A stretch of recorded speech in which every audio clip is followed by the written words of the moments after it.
Hey guys, Alex here from RenoDuck, and again we are back in our showroom. So remember, we built that beautiful wall and explained how paint works. Well, we built another wall, and this wall is going to show you how we do the interior, so what goes on the inside of the wall. We actually wanted to show you sort of the standard finishing for speed, what we do, and then we'll talk about it. So three things to take a look at here. Number one is going to be framing. Number two is going to be drywalling and how we drywall and the application style. And number three is going to be prep work for tiling, which is actually what type of drywall we use, as well as how do we waterproof the surface to make sure that you don't get water damage and you don't have to re-renovate your house after renovating your house.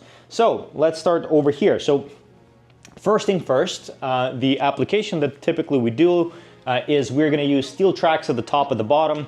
Quite a lot of industry, especially in our area, is moving to this direction. Speeds up the process a little bit without incurring extra costs. Also helps you with the expansion and contraction. There's a little bit of a space gap at the top and at the bottom below the 2x4. Also on top of that, helps you, let's say, with rust a little bit. So if it's in a basement, yes, we do put an insulation roll, sort of some insulation at the bottom of the framing, but also helps you with moisture control. So what we wanted to show you over here is the typical framing that's done by a lot of contractors, and this becomes an issue. You can see that typically it gets screwed at the top as well as it gets screwed at the bottom to the plates.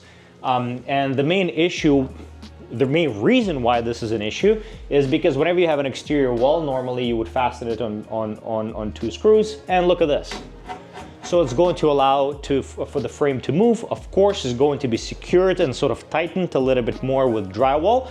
But the drawback of this is these 2x4s are not the same 2x4s that we're getting 100 years ago. So typically also at various lumber mills and Home Depots and Lowe's, they're not stored in the ideal conditions, so some of them are going to be warped.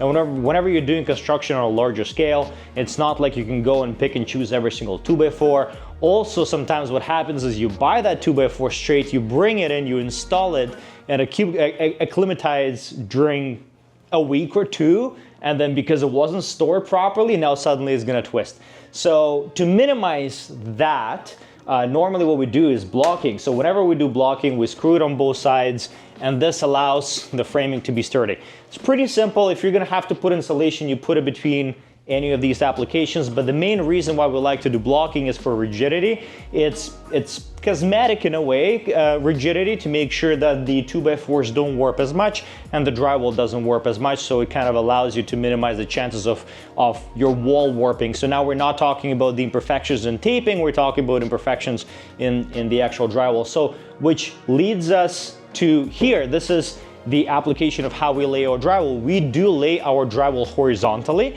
and we stagger it. We don't lay it vertically. So this is just a 4-foot span. Typically a sheet of drywall would be 8 feet. We kind of cut it down for a little sample, but what you'll notice is we put a full sheet of drywall at the top normally, and then we will put other 2 sheets of drywall at the bottom, and we would put it in the middle of the first drywall. So kind of relate horizontally in a brick pattern. So a couple of things that it allows to do. There were studies made and calculations made, not on a straight wall, but when you account for bulkheads and corners, there's actually on average about 25% less seams when doing drywall this way. So it allows for a smoother finish because we don't have to have as many seams on the wall. So that's number one.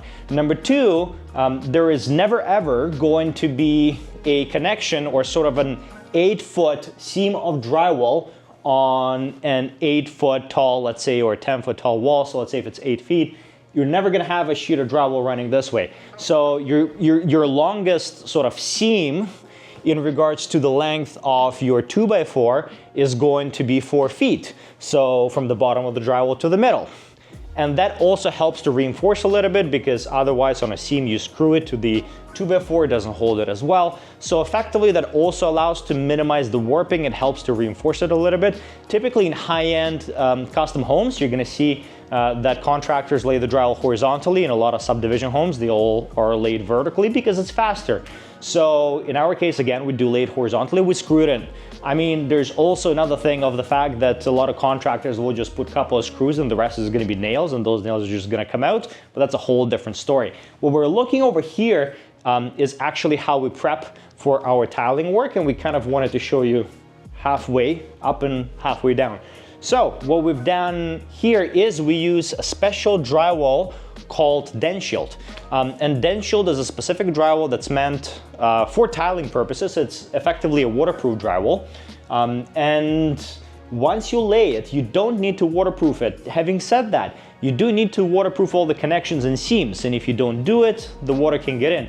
Yes, tile is waterproof. Having said that, sometimes you have silicone that, let's say, can sort of come apart and wear off. Or let's be realistic, not all homeowners will change their silicone whenever they have to change the silicone. Also, sometimes grout cracks, so the moisture will get through the grout. And overall, sometimes grout will seep the moisture through it. So it's extremely important to waterproof the surface behind the tiles to make sure that you don't damage anything within it. So what we do is every single screw, as you can see, will get covered in a special rubbery product, which is basically a waterproof product.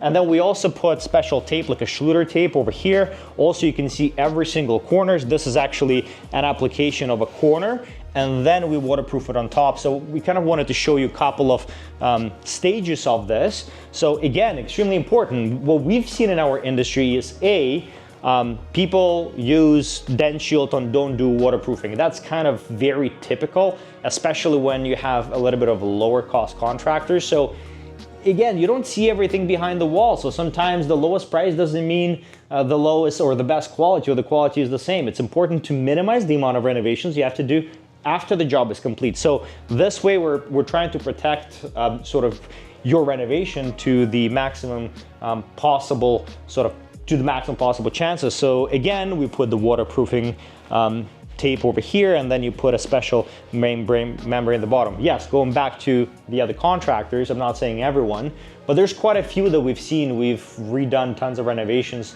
of other contractors in the past. We've seen DensShields with no waterproof. And the worst thing that we've seen is green drywall. And whenever you put green drywall, yes, it's mold resistant, but green drywall is not supposed to be used behind tiles. You're supposed to use either cement board or DensShield.